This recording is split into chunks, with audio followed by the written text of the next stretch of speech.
Price Lord, எப்படி இருக்கீங்க? இந்த தவசு காலங்களில நம்ம ஜபங்கள் எல்லாம் கொஞ்சம் படித்து கொண்டு இருக்கிறோம். ஜபங்கள் யார் யார் என்னென்ன ஜபம் பண்ணாங்க, அதை நம்ம எப்படி கற்றுக்கொள்ளலாம், நம்ம எப்படி ஜெபிக்கலாம்ன்றத குறித்து நம்ம பார்த்துட்டு இருக்கோம். இன்னைக்கு நம்ம ஆபிரகாமை குறித்து பார்க்கலாம். ஆபிரகாம் தன்னுடைய சகோதரனுக்காய் ஜெபித்த ஒரு சூழ்நிலையை குறித்து நம்ம பார்க்கிறோம். ஆதியாகமம் 18ஆம் அதிகாரம் 32ஆம் வசனம். அப்பொழுது அவன், ஆண்டவருக்கு கோபம் வராதிருப்பதாக, நான் இன்னும் இந்த ஒரு விஷயம் மாத்திரம் பேசுகிறேன். 10 நீதிமான்கள் அங்கே காணப்பட்டாலோ என்றான். அதற்கு அவர், 10 நீதிமான்கள் நிமித்தம் அந்த அடிப்பதில்லை என்றார். ஆதியாகமம் 18:32 சொல்லப்பட்டிருக்கிறது. இங்கே யோசித்து பாருங்கள்.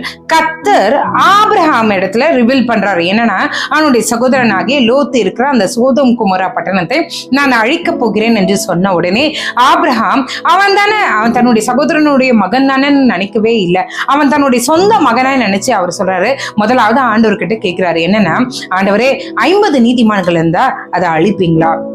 அப்ப ஆண்டவர் சொல்றாரு, இல்ல. 45 நீதிமான்கள் இல்ல, 40 நீதிமான்கள் இல்ல, 30 நீதிமான்கள் இல்ல, 20 நீதிமான்கள் இல்ல, 10 நீதிமான்கள் சொல்லிட்டு அவர் கேட்டுக்கொண்டே இருக்கிறார். அவர் சொன்னார், 10 நீதிமான்கள் நிமித்தமும் நான் அழிக்க மாட்டேன் அப்படின்னு சொல்லிட்டு அவர் சொல்றாரு. அப்போ அவர் யோசிக்கிறாரு, ஆண்டவரே எப்படியாவது இந்த லோத்தை மட்டும் நீங்க எப்படியாவது காப்பாத்திருங்கன்னு சொல்லிட்டு தன்னுடைய லோத்துக்காக அவன் கர்த்தரிடத்துல பரிதவித்து நிற்கிறத நீங்க பார்க்க முடியும். இதை பார்த்து கொண்டிருக்கிற தகப்பன்மார்களே, அண்ணன்மார்களே, தம்பிமார்களே, உங்களோட உடன் பிறந்த பிறப்புகளுக்காக நீங்க ஜெபித்திருக்கீங்களா? இன்னைக்கு நம்ம ஜெபிப்போமே, அவன் என்னை எவ்வளோ ஏமாத்திருக்கான் தெரியுமா? அவன் எனக்கு விரோதமா கேஸ் ஃபைல் பண்ணியிருக்கான், எனக்கு விரோதமா தவறான குற்றச்சாட்டுகளை போட்டிருக்கான், என்னுடைய வாழ்க்கையே ஒன்றுமில்லாமல் பண்ணிட்டான், என்னுடைய சொத்துக்கள்ல எனக்கு நியாயமாய் வர வேண்டியது எல்லாவற்றையும் அவன் ஆக்கிரமித்து கொண்டிருக்கிறான் அப்படின்னு சொல்லிட்டு நிறைய காரியங்கள் உங்க மண்டையில ஓடலாம், உங்களுடைய உடன்பிறப்புகளை நினைத்து. ஆனா இங்க பாருங்க, ஆபிரகாம் தன்னுடைய சகோதரனுடைய மகனுக்காய் அவன் பரிதவித்து கர்த்தரிடத்துல பேசுகிறத பார்க்கிறோம். இன்றைக்கு நாமளே மாற்றிக்கொள்வோமே. நம்மளுடைய சகோதரர் நம்மளுக்கு எதிராய் நின்றாலும், எதிராய் காரியங்களை பண்ணாலும், நம்ம கர்த்தரிடத்துல அவங்களுக்காய் நம்ம போய் நிற்போம். ஆண்டவரே நீங்க உதவி செய்யுங்க, ஆண்டவரே நீங்க உதவி செய்யுங்க. என்னுடைய தமக்கையின் குடும்பத்தை, என்னுடைய தம்பியின் குடும்பத்தை, என்னுடைய உடன்பிறப்புகளின் குடும்பத்தை கைவிட்டுறாதீங்கப்பா. அவங்கள நீங்க ரட்சிங்க.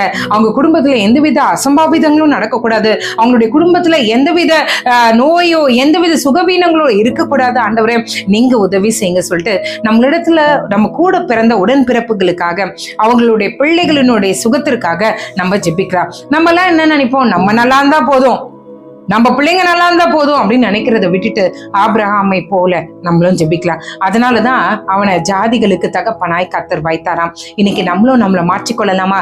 இந்த இரவு நம்மளோட பிறந்த உடன்பிறப்புகளுக்காக நம்ம ஜெபிக்கலாம். ஜெபித்து இந்த நாளை நம்ம முடிக்கலாம். ஜெபம் பண்ணலாமா?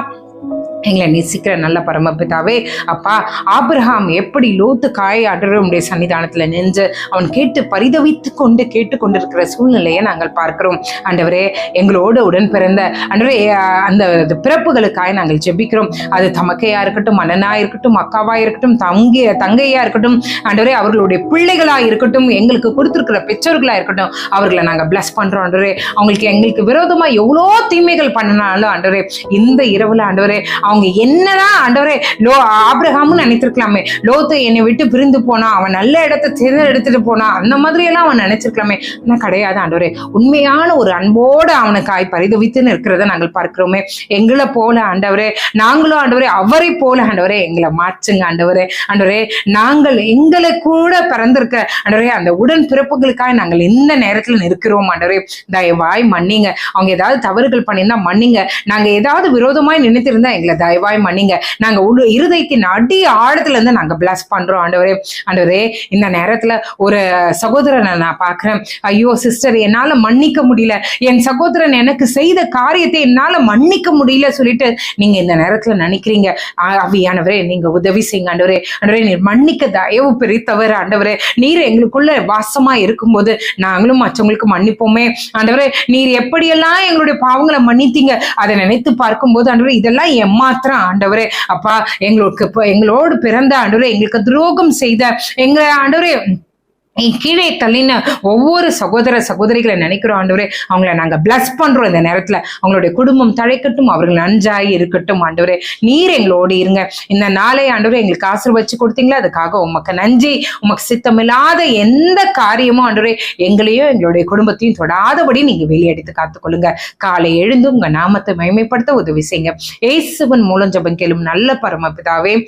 ஆமேன், ஆமேன், ஆமேன். God bless you.